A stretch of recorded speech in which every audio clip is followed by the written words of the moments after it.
Okay, go. 1. Go. Jump on her back. Jump right here.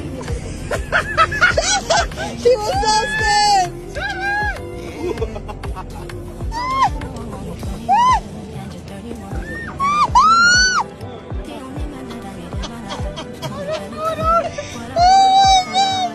Bana, hii ni moja kati ya video inayotrend katika mitandao ya kijamii ikiwa inamuonyesha Abigail Chams pamoja na Harmonize.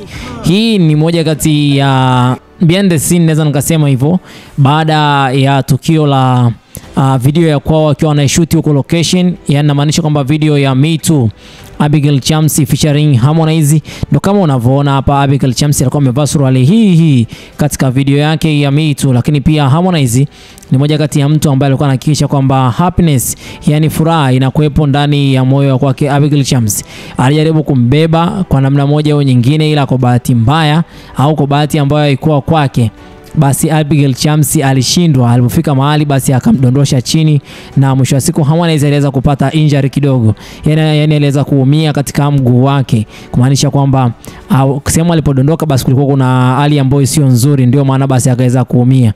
Naweza nikasema kwamba kwake Harmonize tukio la kukaa karibu na Abigail Chams limeweza kumpa wakati mzuri sana kwa kwanza mwaka 2025.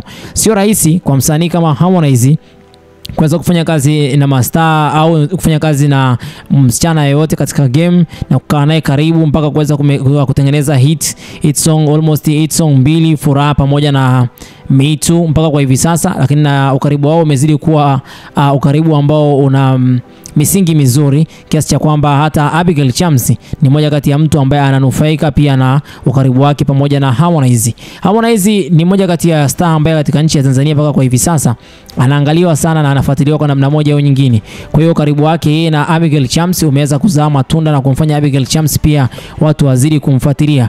Japo Abi sio mtu wa maneno katika mitandao, lakini anaonekana kabisa kwamba ni mtu ambaye anahakikisha kwamba biashara yake ya muziki basi inazidi kukua siku hadi siku.